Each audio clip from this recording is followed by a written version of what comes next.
Открывая третью международную межвузовскую выставку, руководитель представительства Россотрудничества в Абхазии, главного организатора мероприятия, Владислав Куликов отметил, что цель выставки – ознакомление абхазских абитуриентов с возможностями получения образования в России по различным направлениям подготовки. Помимо работы стендов будут также организованы отдельные презентации вузов, о которых я только что упоминал.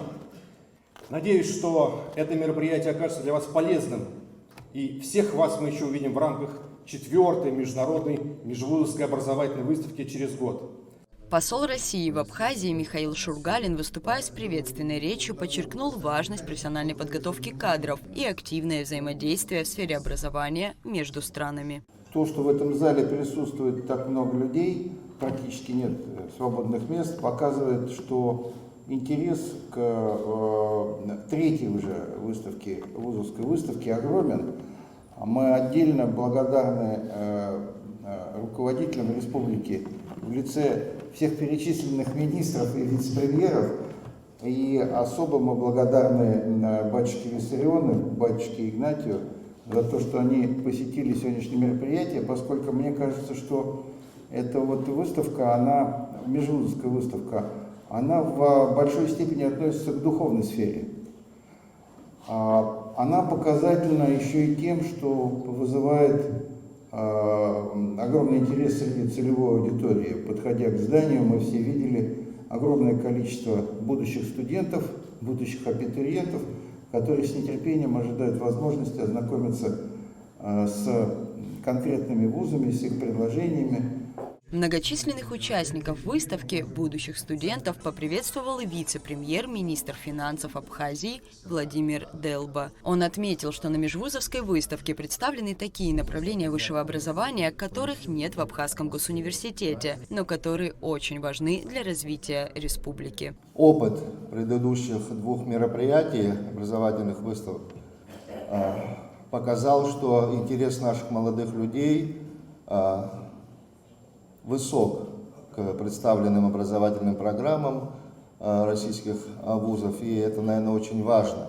Очень важно прежде всего по той причине, что отдельные образовательные программы, направления, которых нет в Национальном университете, они, конечно, важны для наших студентов. Уровень образования повсеместно, начиная, будем говорить, с российских высших учебных заведений, в наших национальных образовательных учреждениях постоянно растет, и нам нужны, как и везде, очень профессиональные кадры для того, чтобы мы развивали будущее нашей страны. На международную межвузовскую образовательную выставку приехали 10 крупнейших вузов России. Технические, гуманитарные, медицинские. Выбор направлений для абитуриентов разнообразен. Будущих студентов готовы принять такие университеты, как Южный федеральный университет, Омский государственный социальный университет, Санкт-Петербургский университет промышленных технологий и дизайна, Российский экономический университет имени Плеханова и многие другие. Ученики школ, посетившие выставку, поделились. Подобная практика помогает познакомиться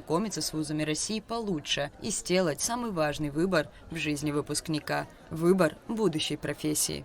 Очень интересно, мне нравятся разные направления, очень много университетов. Подходим к столам, нам рассказывают в основном о своем университете, направляют, все подсказывают, помогают с выбором университета. Помогает тем учащимся, которые еще не определились в своей жизни, куда поступать и так далее. Я думаю, вот в чем смысл и в чем польза. Кому-то это бывает полезным, может быть полезным, да. Вот кто хочет поступить туда, помогают нам выбрать то, что мы хотим. Все представители каждого вуза очень отзывчивые, отвечают на все вопросы, помогают в каких-либо непонятных вопросах. Каждый год для поступающих это очень важный период. Программа мероприятия продолжилась научно-практической конференцией на тему «Практика культурно-образовательного партнерства в области общего, среднего профессионального и высшего образования. Текущее состояние и дальнейшие перспективы», в которой приняли участие представители правительства, парламента республики, госуниверситета, а также делегаты российских вузов. Многим школам абхазским хочется иметь такого стабильного партнера в Российской Федерации, такую же партнерскую школу. Когда-то, в основном в советский период, или ранее уже такое сотрудничество, оно имело место. Ну, по ряду каких-то обстоятельств оно прекратилось. Вот мы бы с коллегами хотели, во-первых, вас послушать, ваше мнение на этот счет. Мы, конечно, обсуждали эти проекты и в профильных министерствах и ведомствах Республики Абхазия с региональными, муниципальными властями. Считали такое заинтересованное отношение, рассчитываем, разумеется, на поддержку и готовы именно налаживать это сотрудничество. В мире очень активно реформируется, в том числе, безусловно, и в Российской Федерации мы и наблюдаем, и слышим об этом, в принципе, концептуальная система образования, что непосредственно адресно скажется на каждом уровне образования. И вот сегодня, на мой взгляд, задача расширения, укрепления партнерских отношений между образовательными учреждениями культуры, оно, наверное, является одним из самых ключевых и особых направлений. Качество образования всегда стоит приоритетным в развитии любого общества. Естественно, мы стараемся прикладывать усилия для достижения этой важной и качественной, на наш взгляд, цели. В рамках конференции советник посольства России в Абхазии Александр Шеремет вручил благодарственное письмо от Министерства иностранных дел Российской Федерации педагогу Нино Джигириная за вклад в продвижение и популяризацию русского языка и русской культуры в Абхазии. Далее сотрудник представительства Россотрудничества в Абхазии Наталья Каюн представила собравшимся презентацию, детально освещающую тему сотрудничества между странами в сфере образования. В ходе научно-практической конференции состоялись представления ряда вузов, в том числе и Абхазского госуниверситета.